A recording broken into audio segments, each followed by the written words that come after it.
Oh, hello there. This is Cine Gang. Today I'm gonna be doing a movie review.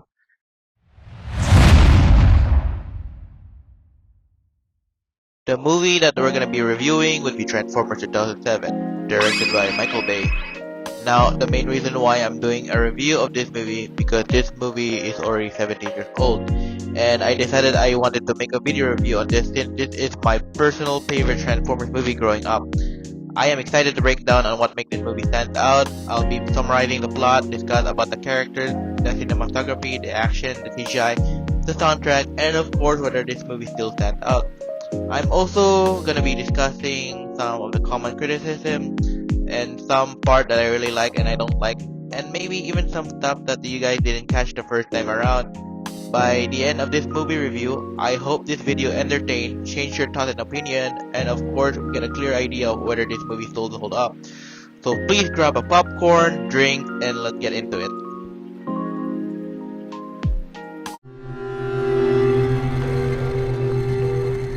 Back in 2007, mostly kids in my age were into stuff like Harry Potter, Star Wars, High School Musical, Naruto, Marvel, DC Comics, Kid Next Door, Foster Home for Imaginary Friends, some shows on Disney, and more. I was kind of a different kid back then. I was never really interested in those kind of stuff. Mostly of the things that were interesting to me were Hot Wheels, Disney Pixar cars, Speed Racer, Need for Speed. Those were the things that got me interested in cars. My mind was always in cars. Every day when I go to school, I always look at the rims of every car I encounter. I always appreciate how good the design were. Everything about cars were fascinating. I would beg my parents to buy me Tomica and Hot Wheel every Sunday after I attended church. One day, my dad introduced me to a franchise about robots from outer space fighting for freedom and rights. At first, I find the concept to be a bit boring, knowing I'm not that kind of kid who are interested in those kind of stuff. But when my dad mentioned about the franchise transforming robots into cars, I was completely sold. So my parents took me to the movie theater after Sunday church. It was only me and my mom watching the movie because my dad was watching Harry Potter and the Order of Phoenix in other movie houses. So watching the movie for the first time, I was completely mind blown by the action, the cinematography, the soundtrack, everything about this movie is great. I just realized that I watched a complete masterpiece from start to finish. After watching the movie, I talk about this movie non-stop every day. Even my classmates in school were interested by the movie. They even bought their Transformers figure to school as well. I was the only kid who doesn't have a Transformers figure because it was really expensive here. So the only figure that I have is from Jollibee Kiddie Meals toy. It was a gift from my uncle. The characters that I own were, two Bumblebee and Megatron. I didn't got Barricade, but I'm glad that I am grateful that I still got two Bumblebee and one Meg. Sadly I lost them all, but still. So that's how I got into the movie. Now here's the real question. Does this movie still hold up? We're gonna find out on this video. But first, I need to summarize the story.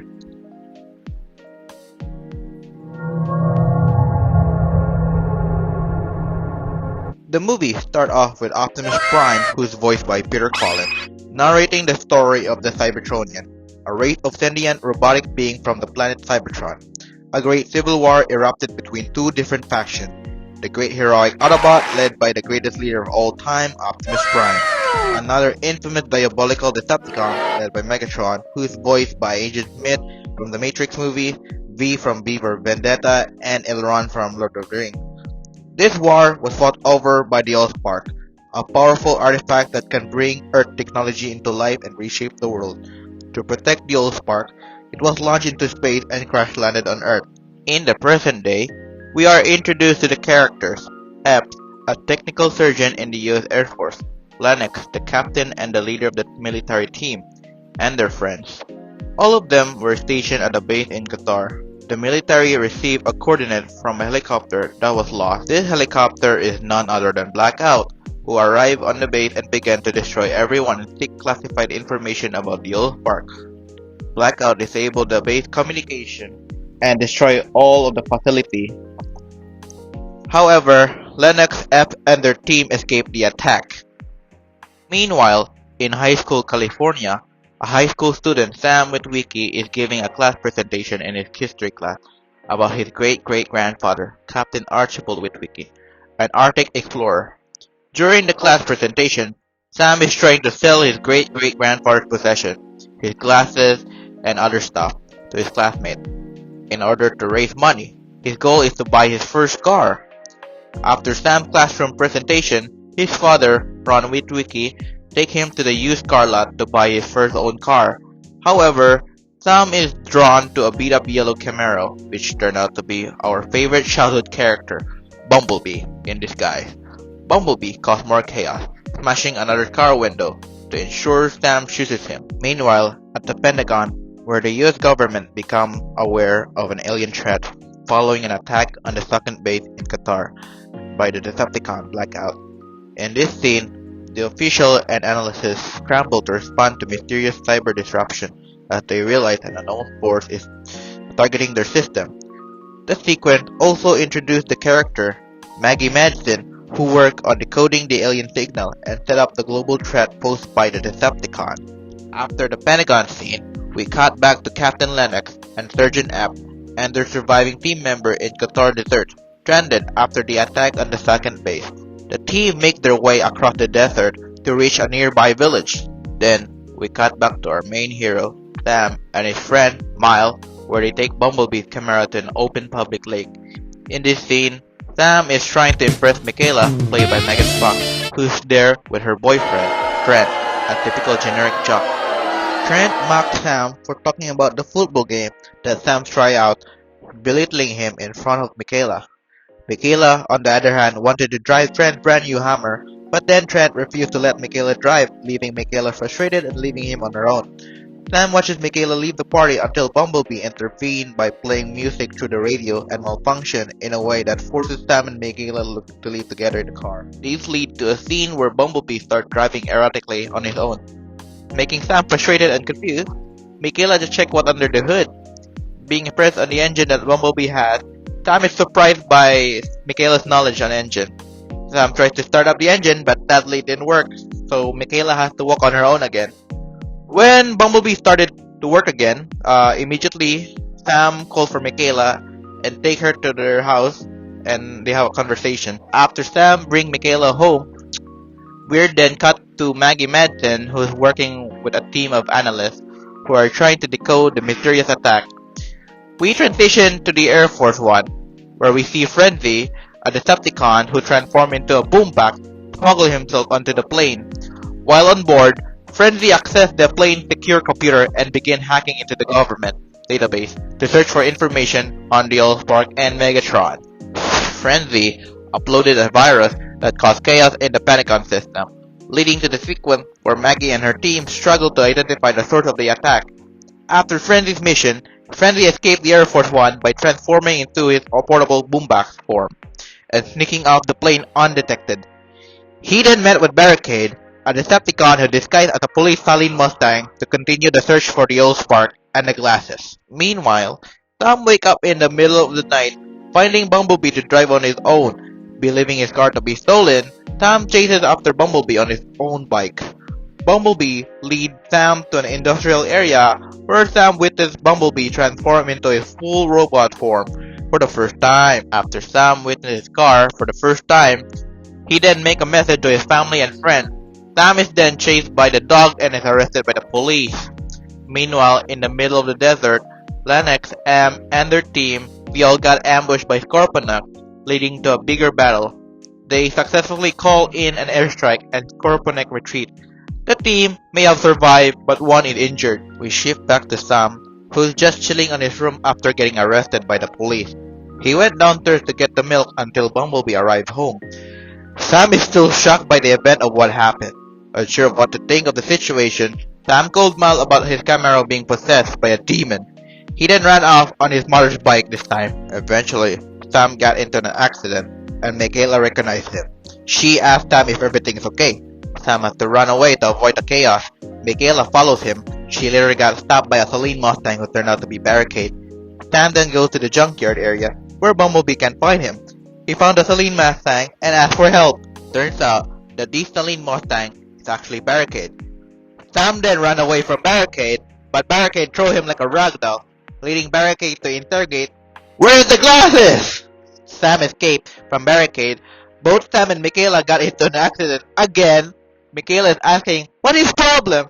Sam replied that there's a monster chasing both of them. Bumblebee came to the rescue. He saved both Sam and Michaela from Barricade, leading to a high-speed police chase. Bumblebee takes Sam and Michaela to an industrial area to hide away from Barricade. While Barricade was looking for the two, Bumblebee then started engine and engaged in combat. In this scene, Bumblebee and Barricade engage in a fight. Bumblebee demonstrates agility and resilience, while Barricade attack are brutal, raw, and aggressive. Meanwhile, Sam and Michaela is chased by Frenzy. Frenzy took Sam's pants off, while Michaela looked for a weapon that can kill Frenzy off. Michaela comes to the rescue and saves Sam from Frenzy. After the fight, Sam and Michaela went to see Bumblebee for the first time. Both of them were left in awe and filled with questions about what they had just witnessed. Michaela immediately asked Sam what Bumblebee was, expressing disbelief and confusion. Sam is already aware of Bumblebee's true nature. He tried to explain, saying something along the line, "He's just a robot or an alien," but struggled to articulate it. Michaela is still processing the situation, asking herself whether Bumblebee is trustworthy and why he had saved them. Showing her initial skepticism, Sam quickly reassured that Bumblebee is on their side, pointing out that he had protected them from Barricade. Sam and Michaela enter Bumblebee, while Frenzy is scanning for a new form. We then see our main character having a romantic moment with Michaela. Michaela asks Sam if B was a giant advanced robot, why does he transform into a piece of scrap Camaro? Bumblebee then dropped them off on the middle of the tunnel to look for a new form. He scanned a camera concept 2006 and transformed into a new one.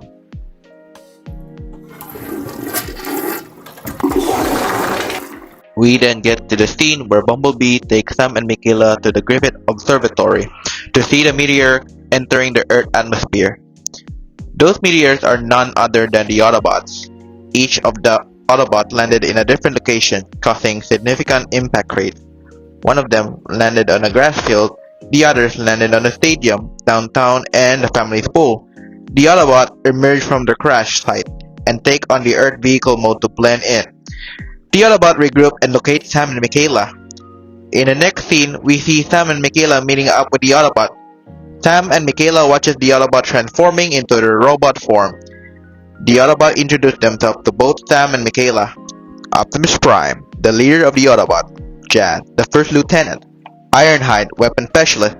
Ratchet, the medical officer. Bumblebee, Sam's guardian. After they introduced themselves, Michaela asked them why are they here on Earth. Optimus responded by saying they must find the Allspark before Megatron and the Decepticons find it. Optimus then explained their backstory to Sam and Michaela and insists on the urgency to get the Allspark first before the Decepticons. Knowing that the Decepticons are planning to use it to turn Earth technology into a new army of Transformers and end humanity, Sam Witwicky holds the key to survival. The Autobot then brings Sam and Michaela back to the Witwicky house to find the glasses. However, a secret government organization called the Sector 7, led by Agent Tidman, who is played by John Turturro, finds Sam and takes his family away for further investigation with the involvement of the Autobot. However, the Autobot rescues Sam and Michaela, but Bumblebee ends up getting captured. In the next scene, Sam and Michaela, along with Maggie and her friend Glenn Whitman, who were arrested by the FBI earlier, arrive at the Hoover Dam. All the characters, Lennox, Epps, Glenn, Maggie, Sam, Michaela, and Secretary Keller learn the truth about the Allspark and Megatron history. Frenzy infiltrates the facility and finds the Allspark and get his body back. Then he contacted the Decepticons, Starscream, Bone Crusher, Brawl, Barricade, and Blackout that the Allspark is here. Starscream attacked them and Frenzy deactivates the cryostasis, holding Megatron frozen. And then Megatron unfroze from his prison and joined his hunt chasing down Sam and the Autobot.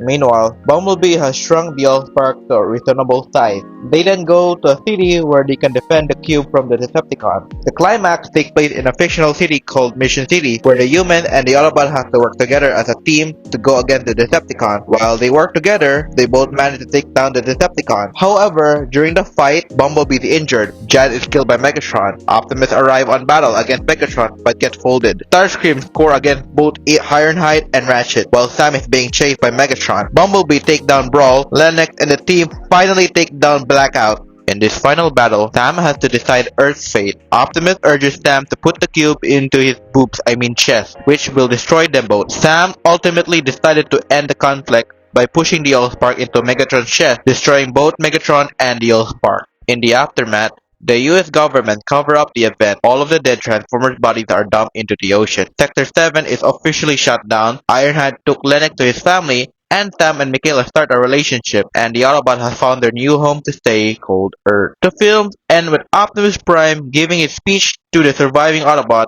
taking refuge among the stars. During the credits, we see Starscream escaping from Earth. Sam's parents, the Witwicky, are being interviewed about an alien invasion. They both deny any knowledge in existence about it, and that's the end of the story. Now let's move forward.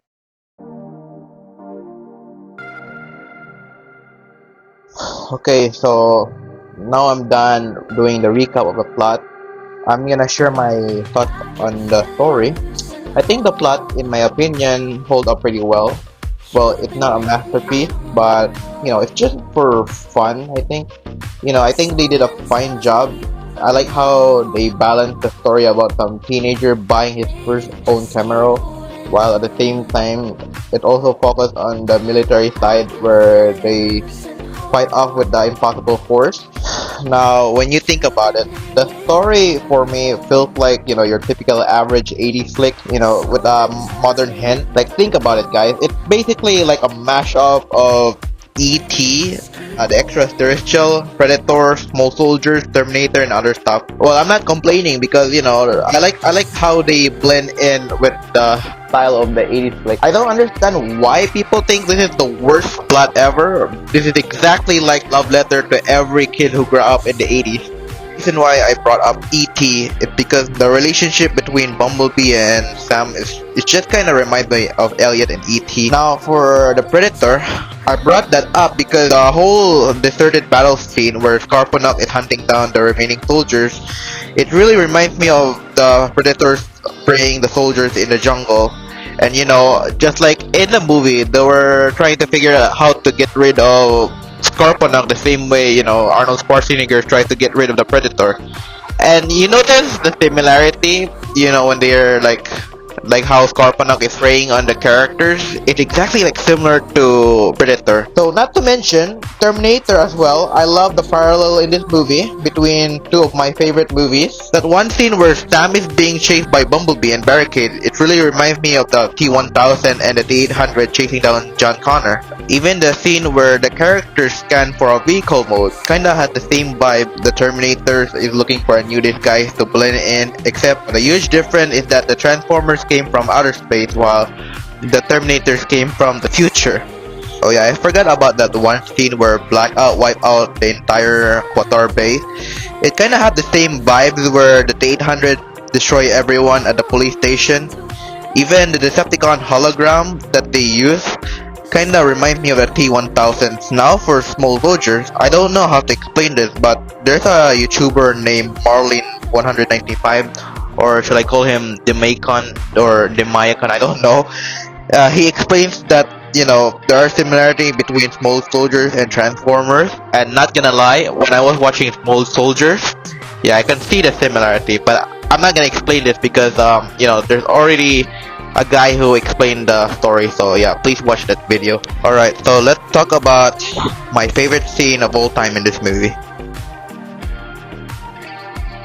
Alright, so my favorite scene in the movie would be the iconic arrival to Earth. Alright, so the main reason why this is my favorite scene in the movie because Michael Bay did a great job combining an epical musical score, the amazing visual, and the emotional depth. Steve Jablonski's score really did a great job elevating the moment, creating the sense of wonder as the Autobot came to Earth. The Autobot introduction just feels monumental, emphasizing their own individual personality and their bond with the human characters. Michael Bay's visual style with slow motion shot and angle really add the spectacle, while the CGI bring the characters to life. This moment for me really captured the essence of Transformers, blending the fantastical with the relatable and evoked a series of wonder as the robot characters adopt familiar earthly form. For fans like me, the scene had the perfect mix of music, emotion, and great visual, making it one of the greatest scenes in the franchise.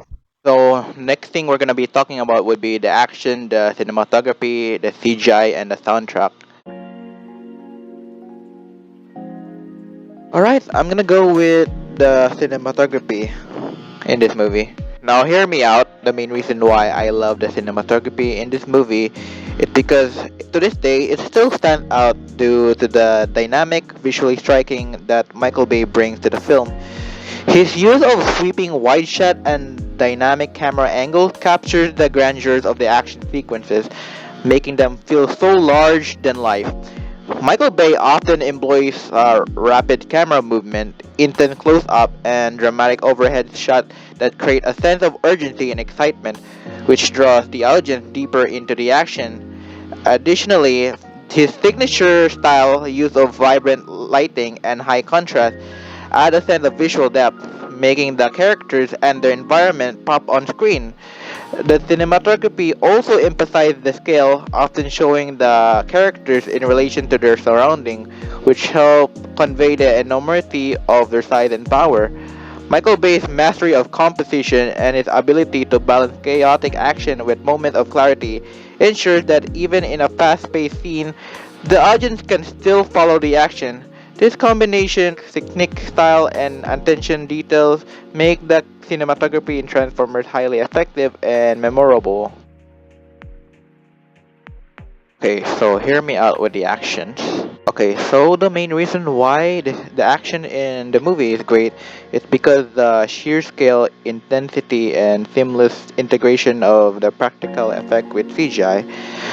The film features a lot of explosion and pure high-stake battle between the characters set against the environment of the real world that make the action feel so tangible and urgent and immersive. Also, the fight choreography of the combat sequence is purely fast-paced, but yet very coordinate, ensuring that the fight scene remains very intense, exciting, and visually captivating.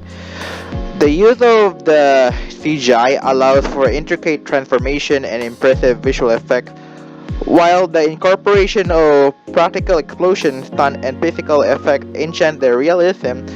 Michael Bay's direction ensures that the action flows smoothly with intense adrenaline pumping moments that keep the audience on the edge of their seats, while they're still maintaining the clarity in the middle of chaos. Alright, I can't wait to share with you guys why I like the CGI in this movie. Now, the main reason why is because of the incredible level of details and realism in the character design. The intricate textures and the mechanical movement of the characters make them so realistic, lifelike, despite being CGI.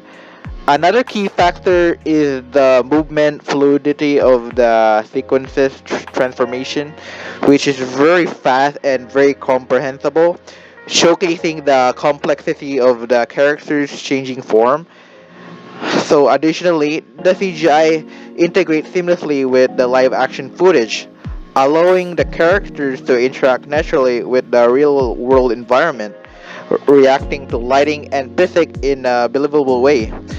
The use of cutting edge technology like the mocap also helped make the character's movement look so realistic, while the unique design ensures that each of the characters is visually distinct and memorable. All the elements combined make the CGI in Transformers stands out and still holds up to this day, enchanting the overall visual experience.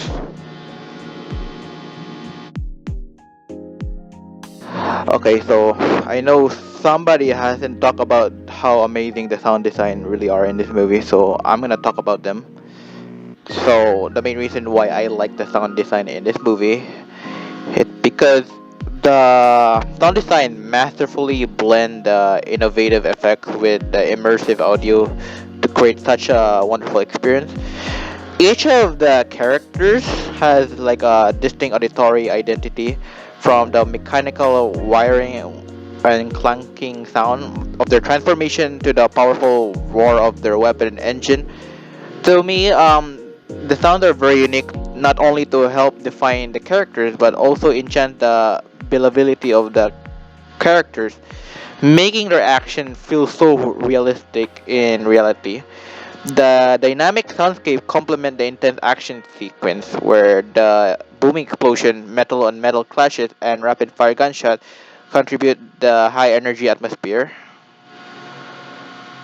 Alright, so that's all for my comment on how great the sound design really are. I'm gonna go with the soundtrack because I like Steve Jablonsky. Steve Jablonsky's score for Transformers is great. I really love listening to the music whenever I feel down and depressed. To me, I think like Steve Jablonsky's score for Transformers to me is like John Williams' Superman and Jurassic Park. Now, the main reason why I love the score so much is because it's perfectly complement the film grand scale, emotional depth, and pure high octane action. Steve Jablonsky crafted a very sweeping orchestral score that blends the intensity heroic theme with moment of subtle emotional resonance. The main themes often heard during the pivotal moment. It's bold and powerful, capturing the sense of awe and wonder at the Transformers' arrival, while also underscoring the epic natures of their battle. His use of choir and brass instrument add a sense of grandeur and urgency to the action sequence, elevating the tension in moment of conflict. At the same time, Steve Jablonsky's score also contains more introspective and emotional cues, especially in scenes that focus on the human characters, helping to ground the film's fantastical element in real human experience. The balance between the large-scale orchestration and the intimate moment in the score allows it to resonate deeply with the audience like me, making the soundtrack one of the memorable elements of the film. Alright, that's all for my opinion on the CGI, the action, the cinematography, and the soundtrack. Now let's move forward to a different category. This time I'm gonna be talking about the characters. Alright, so the first thing I wanna talk in this category would be the human characters. Now I know some of you don't want me to talk about the human characters because they're kinda uninteresting compared to the robot characters. But I don't care because I wanna share with you guys my opinion. So far, the human characters in this movie are okay. They can be very irritating, annoying, corny, and cheesy, but at the same time, they can be very badass and relatable. That's why I'm gonna be talking about them. Alright, let's talk about Sam Witwicky, who's played by Shia LaBeouf, everyone's favorite character growing up as a child. So, when you think about it, Sam Witwicky served as the audience window into the world of Transformers. His awkwardness and witty make him relatable, and his journey from a very clumsy teen to a hero is very interesting and compelling. However, his over-the-top antic and fast-talking style can feel a bit exaggerated at the time. Shia LaBeouf really just did a great job as Sam Witwicky. For me, he's just really funny and relatable. Oh my gosh, man. Michaela Bain, one of my childhood crush growing up as a child. Both of you love to make fun of Michael Bay for the way how he portrays the female character in his movie, but I have to admit, Michaela has got to be like one of the most interesting characters, not only because she's portrayed as an eye candy for the audience, it's because that she is portrayed as a mix of brain and beauty, which was groundbreaking to some degree of the franchise at the time. Her knowledge on cars plays an important role in several key moments, showing that she's more than just, an eye candy. Okay, let's move to the next one. Okay, let's talk about Captain Lennox and Sergeant Epsos played by Josh Duhamel and Tyrese Gibson. These two are like one of the baddest characters. I don't know what else to say, but they display the most fearless soldier in my eye. But they're both charming, I love their brothers in arm chemistry. They know that they got each other's back. To me, Captain Lennox is like one of the most grounded characters. As a military leader, he brings a sense of competence and bravery to the story.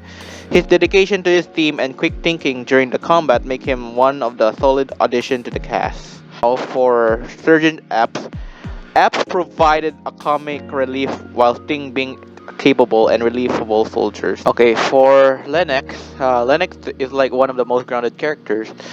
He brings a sense of competence and bravery to the story. His dedication to his team and quick thinking during the combat make him a solid addition to the cast. Okay, let's move to Maggie and Glenn. And no, I'm not talking about Maggie and Glenn from The Walking Dead. I'm talking about these two who's played by Anthony Anderson and Rachel Taylor. These two are one of the most underrated characters in the movie. You know, I keep wondering why is it that Michael Bay didn't keep these two in the sequels? You know, they did something important to the plot, such as deciphering and hacking the code before the US government went down with the wrong country. But Maggie is very beautiful in this movie.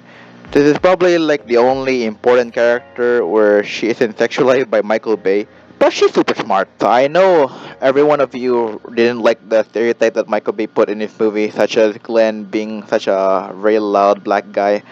But I have to admit, I like Glenn. He's like one of my favorite characters growing up in this movie. But without him, how could he contacted the military with his Morse code? If it wasn't for him, everyone in Mission City would be cooked right now. Plus, Megatron got the chance to, use the old spark, right? I'm kind of disappointed by the fact that he is not in the second movie. Okay, let's talk about Agent Simmons, who's played by John Turturro. Alright, look, hear me out. I know everyone doesn't like Agent Simmons in this movie despite the fact he's kinda mean, arrogant, and very cocky towards Sam, Michaela, and the Autobots. But hear me out, guys. Agent Simmons, he's like one of the most memorable characters in the series. If it wasn't for him, he probably wouldn't know more about the stuff. Plus, he has more charm. He has more personality compared to Stanley Tucci. I mean, I'm joking, not really. But despite what you think about him, he's way more entertaining. Every scene he's in, he's so interesting. Not to mention, he's not only comedic, but he's also, intimidating to be in. Okay, that's enough for the human character discussion. This time we're gonna move to a different category and we're gonna be talking about the robot characters, which I'm very excited to share with you guys. Alright, but first we're gonna be talking about the Autobots because they're my favorite faction in the series. The first character that we're gonna be talking about would be Optimus Prime, the greatest leader of all time. Okay, so the first time we see Optimus Prime into the big screen, we see him transforming himself from a truck to a robot mode. It always gave me chill and goosebumps when I watched that all the time. Speaking of trucks, I love the flame livery on him. It's much better that way. I don't understand why many people didn't like it. I think it's an interesting addition to the character looks, which is super cool. I always thought that the flame livery was a great homage to Hot Rod from the movie and also the Optimus Prime figure from the G2 series. From what I heard the main reason why Michael Bay put a flame livery on him is because I heard that red doesn't look good on the camera back then.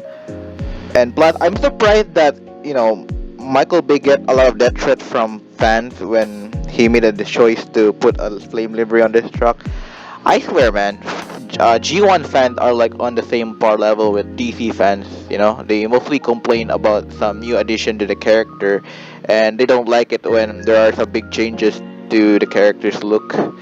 I mean, they need to grow up. By the way, they need to grow up.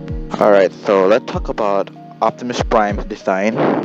I love how modern the looks of the design really are. I like the realistic details being put into it and everything about the design.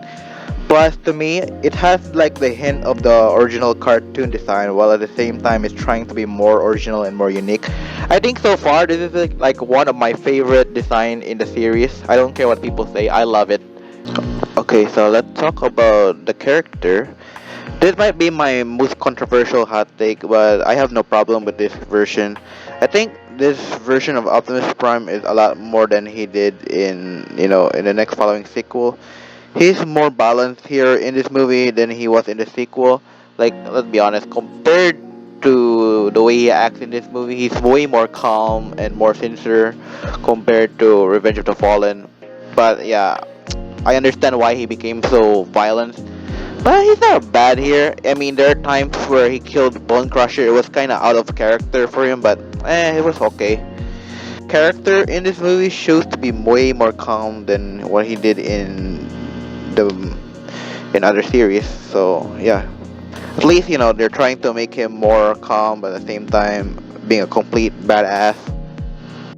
I mean, plus Peter Cullen as Optimus Prime never get old. I love how strong and inspiring his words are. How can he be so brutal, but at the same time he's shown to be very strict and overprotective? I think to me, Peter Cullen was born to play as Optimus Prime. Alright, so let's move on to a different character. And this time, it's our favorite childhood character called Bumblebee. Everyone loved Bumblebee, right? He's like every Transformers mascot ever. I mean, he wasn't really like a popular character back then. I mean, he was in the first Transformers series called G1, but then he somehow disappeared from the spotlight until until Michael Bay brought him back. I think it was Steven Spielberg's suggestion to bring him back because he was like the smallest but the cutest Autobot in the lineup.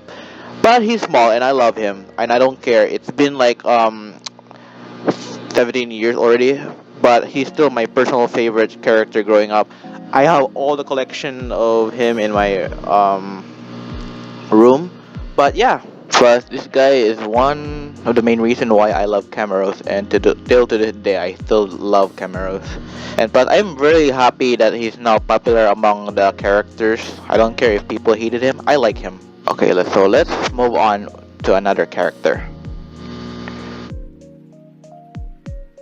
Alright, so let's talk about Ironhide, one of the most badass character in the series. Uh, Now, in my opinion, his design is just perfect. Like, how could you hate the design so much? To me, this is gonna be my controversial opinion, but his design is like a major improvement over his G1 design. Plus, giving him like a new look as a pickup truck instead of like the soccer mom van is such a huge upgrade for the character instead of like just the same old boring red van. Plus, they even give him like a head cannon, which is pretty dope. Plus, Ironhide personality is kinda cool. He act like that one typical uncle who just want to show off his stuff, but at the same time, he has this temper, which is really funny as hell. One of my biggest regret is not buying him as part of my collection because I really love Ironhide. I really like his pickup truck. I love everything about him. But I'm gonna be honest, choosing him as a black paint, it's just way better than his typical G1 colors. I don't care. I will not say I will not take no for an answer. All right, so let's move on to another character. Alright, so let's talk about Ratchet, one of the underrated characters in the movie, and at the same time is also like my second favorite character. So I love the new look of his robot mode and vehicle mode. He looked more fresh and original. Plus his vehicle mode, the Hammer H2 Search and Rescue, really fits him a lot more than just a plain boring white ambulance. The movie would have been way more cooler if we get to see him do more action and stuff. That one scene where he was talking about the pyramidal level with Sam and Michaela is just so pretty and cute.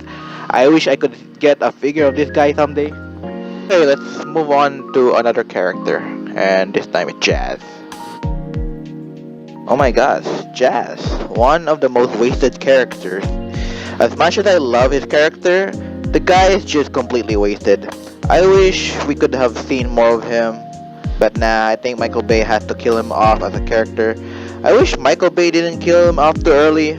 Other than that, I love his Pontiac Solstice. It's so perfect and elegant. Most people were complaining about his livery not having, the iconic martini livery from the original cartoon. But I'm gonna be honest, I think the gray looked good in him, though. Such a perfect, fine addition to the character. I think Jazz would have been cool if he was a Porsche 911, but I think Michael Bay choosing him as a Pontiac hostess kind of makes sense because I understand what they were going for. Since that they were partner with GMC, no, not GMC, it was actually GM Motors. But yeah, all right. Let enough with the Autobot cast. Let's talk about the Decepticons. All right. So the thing I like about the Decepticon is that they're not portrayed as a bunch of generic goons like they are in the original cartoon. Movie, they're portrayed more as horrifying and scary like. They're almost like similar to James Cameron Terminator, um, Alien and Predator, and also War of the World. And the best thing about their characters is that they don't really talk, which really adds some tensions and bigger threat for them. From what I heard, originally they were gonna have more dialogue in the movie, but I think one of the screenwriters decided to remove their dialogue is because if they talk a lot in the movie, that's just gonna take away the tension, their threat and how horrifying they can be. Now that's very smart because I really like villains who don't really talk a lot, like a bunch of generic Disney characters or a bunch of Saturday morning cartoon characters. They just feel horrifying, creepy. No wonder why I love the Decepticon in this movie. Alright, so let's talk about one of the biggest diabolical Decepticon known as Lord Megatron, aka D16. It's good to see the leader of the Decepticon for the first time on the big screen. I thought at first he was an Autobot because, their dynamic between Optimus and Megatron just felt like they bickers like a married old couple. But I was surprised that he was actually like the main villain of the story. Other than that, I love his robot design. He just looked menacing as hell.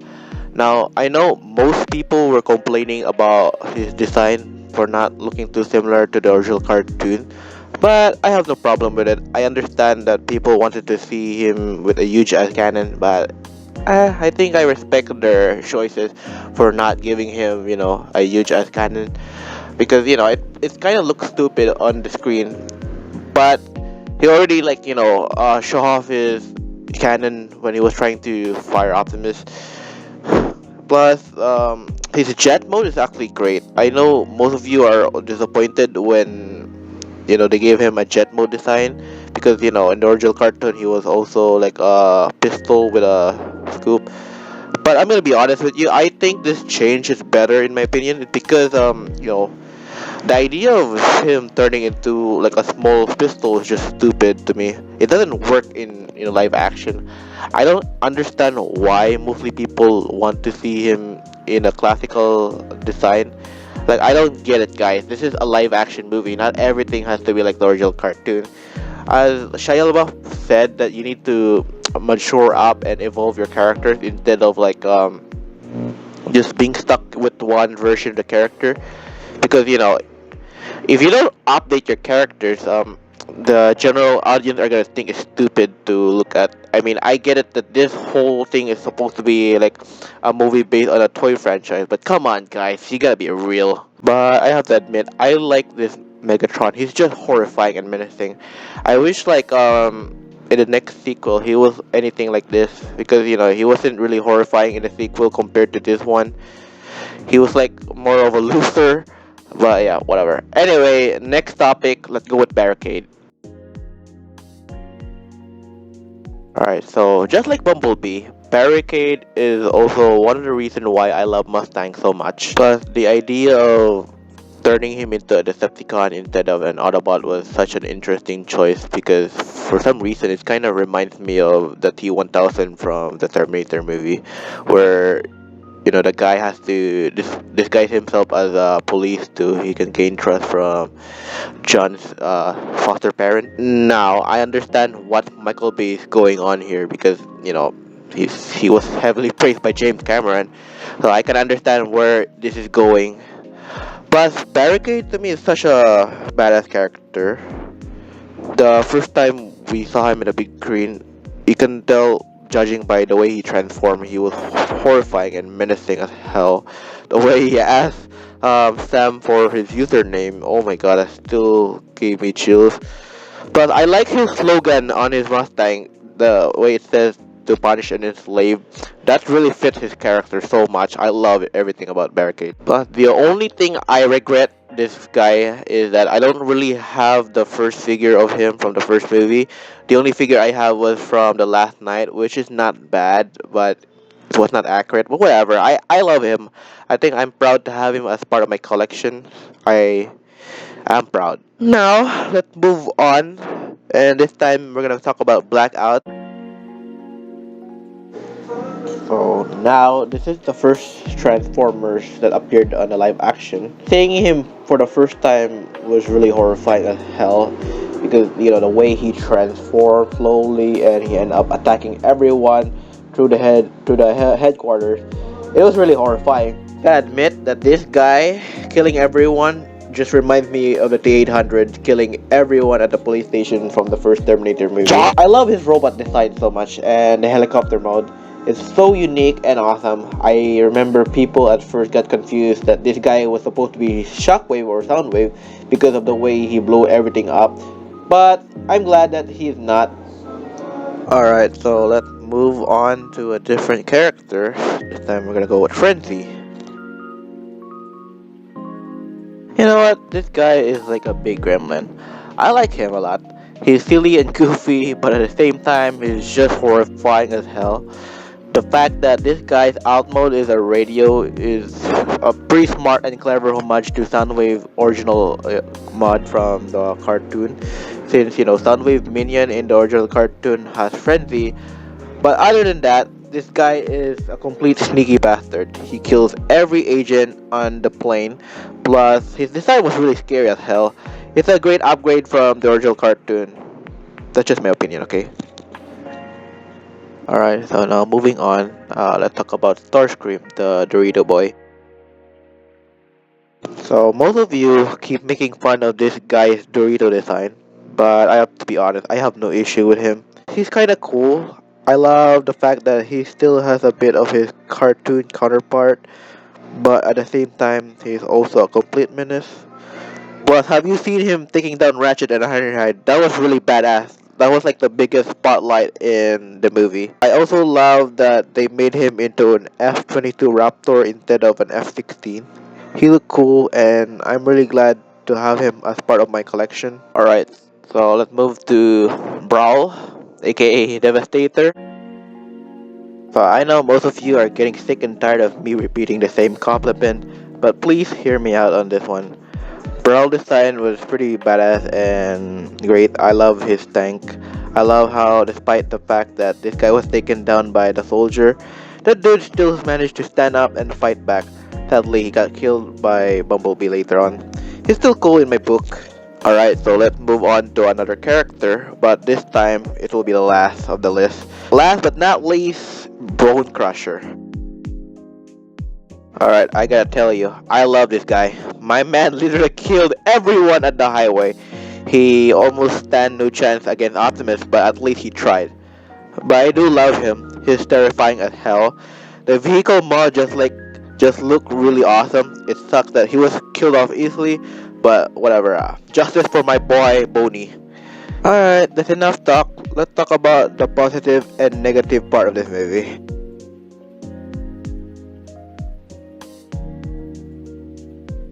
So Transformers was a significant box office success.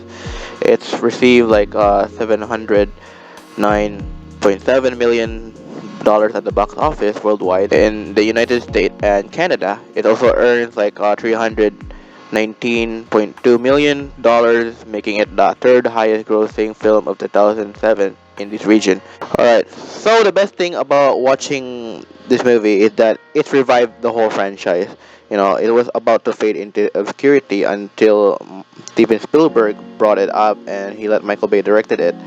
Now, this movie may have made every 80s kid angry, but this movie introduced a whole lot of new generation for people like me. If it wasn't more for Michael Bay, the whole franchise would be in fate of obscurity. Plus, it's the industry impact. Its success demonstrated the viability of toy-based adaptation, influencing Hollywood to explore more similar projects, just like Barbie, Minecraft. What else? Lego movie and I don't think Hot Wheels has made a movie before, but whatever. And not only that, the technological advancement, this film's achievement in visual effects set a new standard for CGI in action movies, which is true because yeah, the CGI in this movie still holds up, despite what people think. This movie to me was like the Jurassic Park and Star Wars. I don't care what people say. This movie really does set the high standard for CGI. Now, compared to other blockbuster films that are released recently, they're more bland and generic. They have no taste. There's no style in there. It's just dull gray. But when you compare it to Michael Bay Transformers movie, it's funny because despite what people think of Michael Bay, he did a great job on setting up how great the cinematography and the CGI looks. It's so funny, don't you think? Like, people love to hate on Michael Bay, but their favorite Precious franchise is way more bland than Michael Bay's style. I don't care what people say. Michael Bay is forever superior when it comes to, making cinematography, CGI, and actions. Alright, let's talk about the negativity. Alright, so when I first heard that this movie got 57% on Rotten Tomato, I was kind of sad hearing this because I thought this movie did a great job on Transformers. But whatever, I don't really rely on Rotten Tomatoes because Rotten Tomato is full of bias. Mostly of the people who commented something negative about this movie are just bitter that the fact that they cannot move on from the 80s. But I don't understand why people have to rely on what Rotten Tomatoes are saying. I mean, you have your own brain and thought. You don't have to rely on what people have to say, okay? But yeah, whatever. Let's move to my negative view on this movie. Alright, so let's talk about Michaela's age in this movie. Now, I understand that everyone was thirsting over her the first time we saw her on the big screen. I mean, I gotta admit, she was like my sexual awakening in this film. She's so sexy and hot and curvy. But when I rewatched the whole movie, there's something questionable about the way how Michael Bay portrayed her character. Is that both Sam and Michaela are high schoolers, and Michaela is supposed to be 17 years old, and that bothers me a lot because why the fuck is Michael Bay sexualizing a 17-year-old character? That's really uncomfortable. Now, hear me out. I'm pretty sure Megan Fox at that time was like 22 or something. I don't know, but it's still uncomfortable as hell. I have no idea what the hell were they thinking when they were like shooting that scene up. I think that the only complaint I have in this film, I'm pretty sure there's something else. I need to check him out. Alright, so there's another complaint. Well, this is not really my complaint. I'm just here to complain about people who's complaining about the humor in this movie. Because, a lot of people didn't like Michael Bay's humor in this film, knowing that mostly of his jokes do not land very well for the general audience. But to be honest, I think most of his jokes are pretty funny and dope. I don't understand why people think it's very trashy and childish and very juvenile. As if like they're the same people who keep watching the same generic jokes in every superhero film, such as I'm not gonna name any of them because I don't want to get heard by a lot of people. But whatever, a bunch of hypocrites. So far, I think the humor did very well, even though there are times like they undermine some serious moment in the film, such as the the one with Tyrese Gibson's character saying left cheek, left cheek, left cheek. But I like that part. I think they did a great job. They tried to blend in the humor at the same time. They also blend in with the seriousness. That's why I like Michael Bay's Transformers movie when it comes to the humor because even there are some jokes. At least there are some part where it feels so serious. Unlike some other films where the humor just ruin everything when it comes to serious moment. Alright, so let's talk about the product placement in this movie. Now, I understand that mostly people did not like product placement in the film because, it's pulling the shameless plug, and plus, they mostly of the audience roll their eyes whenever they see product placement in a film, such as like uh, some McDonald's commercial or whatever. But to be honest, I'm not bothered by this. I think it's fine for me. If you're bothered by this, then it's probably your loss. Plus, isn't this whole franchise supposed to be like, advertising the toy franchise itself? Like, Transformers is just made just to appeal to little kids, to, attract more to them, or whatever. Yeah, the whole franchise is basically a toy commercial. I don't understand why the hell people complain about, product placement in movies when Transformers is basically a toy commercial, to attract little kids like me. But if you're gonna complain about product placement in film, then you're kind of a hypocrite because there are product placement in other films, and they get a pass. But if Michael Bay does it, it's a problem. I don't understand why is this such a big issue for people when it comes to Michael Bay. I guess it's just too trendy to hate on him these days. Alright, so another thing to complain about would be people having a hard time trying to tell the differences between each character. Okay, so I understand why people get confused at first because how similar the way the characters look when it comes to their color. Mostly of the Decepticons are gray and the Autobots are colorful.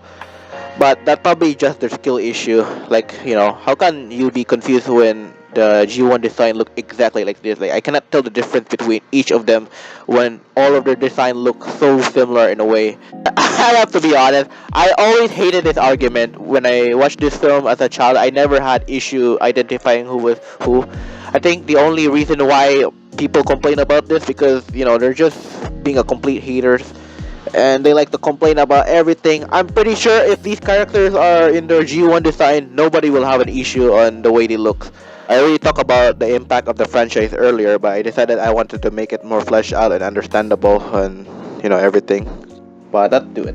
Let's talk about how this movie impacted the whole franchise.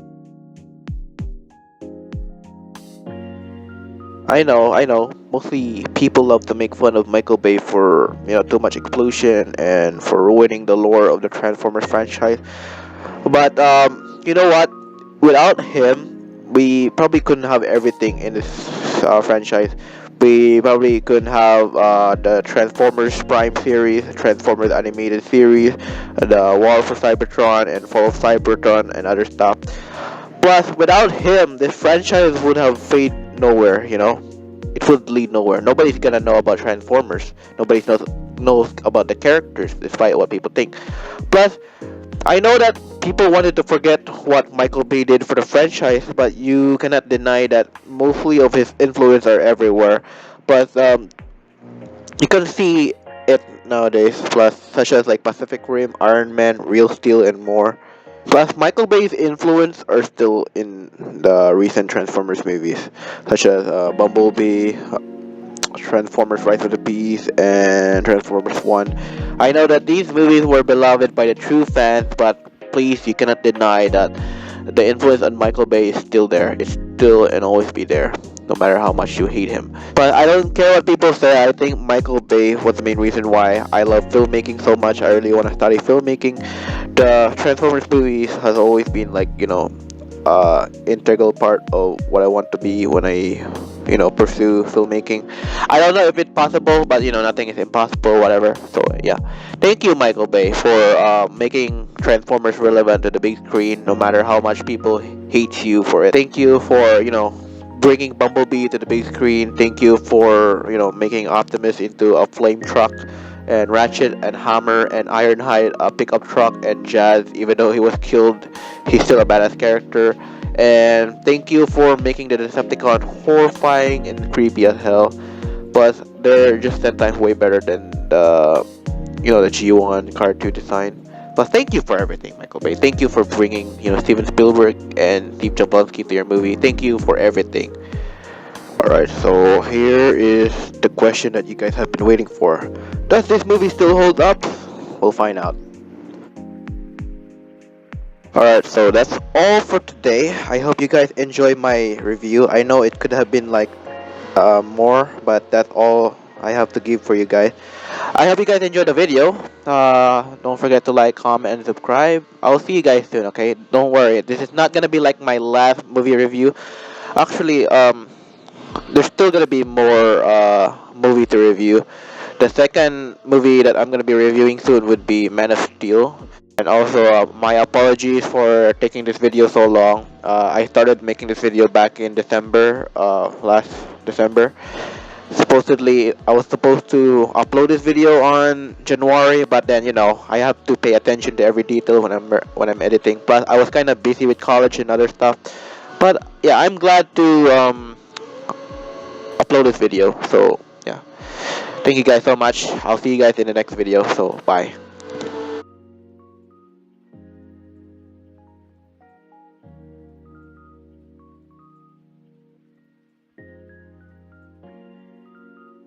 Let's get some pussy tonight.